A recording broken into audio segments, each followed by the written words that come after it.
What's going on? It's the RapNerd, and I just got out of seeing Guy Ritchie's latest action joint called The Ministry of Ungentlemanly Warfare. That is a long name, but it's fitting for what the movie is. Now, this is a movie based on an actual operative team that played a hand in bringing down Hitler in World War II. And the team was put together by London, I believe, the secret operatives, and they kind of work outside the law, of course. With a name like that, you already know that they don't really work within the bounds of what is legally you're supposed to do. So it's an ensemble cast. I had to write it down because there were so many kind of main characters. And that's one of the good things about the film is everybody who is a main character here, they get shine. Like, there's nobody who doesn't get enough screen time to where you can understand the character. I feel like the characterization is good for a reason. So you have Henry, and I'm looking down here just in case you're wondering. Henry Cavill, he plays a character named Gus, who kind of is the strategist of the entire group. They come to him first to put a team together, and he already picks out these specific people in this group, and they play an integral part to what happens in the film.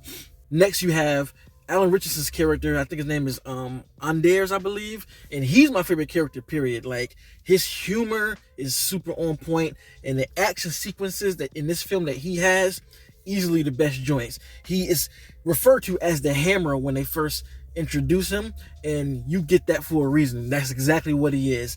Motherfucker is a jackhammer of a character who, every time you see a fight sequence, keep an eye out for him, because boy does he kill it, man.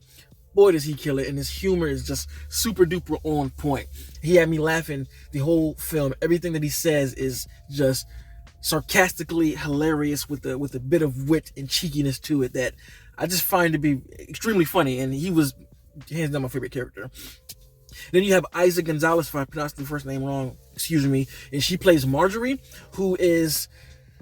she's kind of playing a double agent, if you will, who is sent to do her job internally with the Nazis, getting cool with people and pulling strings that way.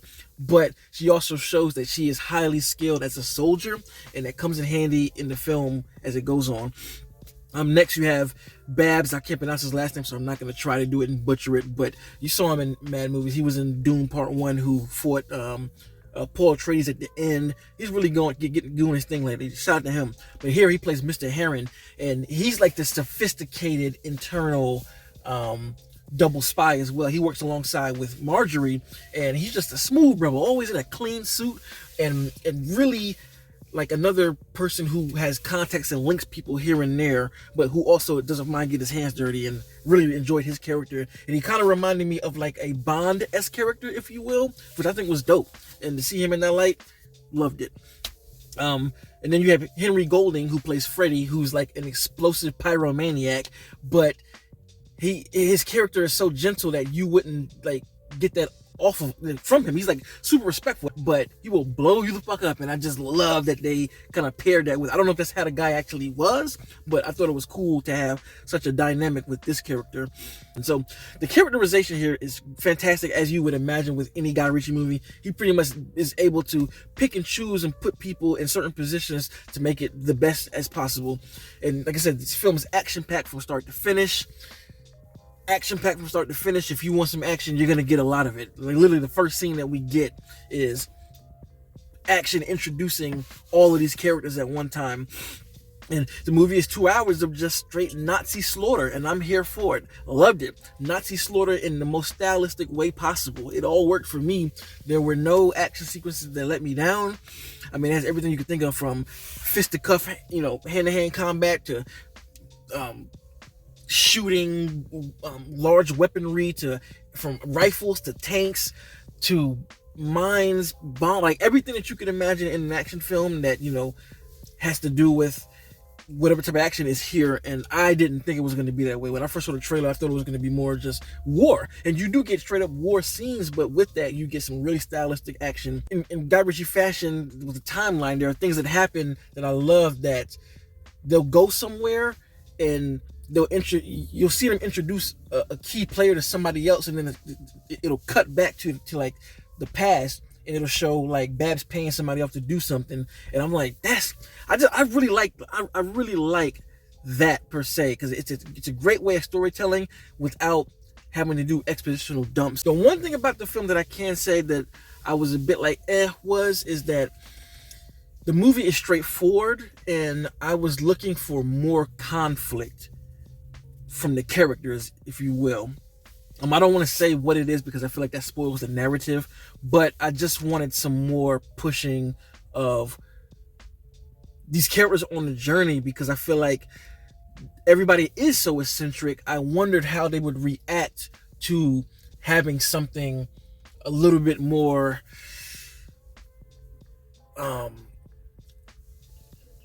dramatic and tension filled. And it sounds like I'm saying gibberish, but if you've seen the movie, you understand what I'm saying.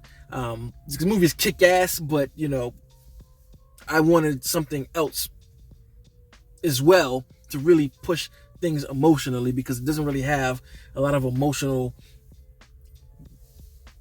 moments to it in ways that regard. There's one moment that was like, oh shit. I feel like they played that moment out great. They present something at the beginning, and then later on they present it again, and it's like, it's just about to get real, and it didn't get real. And the comedy is hilarious. There are jokes that are presented at the beginning, and they just play out totally. Like one in particular, Henry Cavill's character, Gus, he steals shit. He just steals and takes shit everywhere he goes, and with that joke being planted without even saying it, you just kind of see it happening.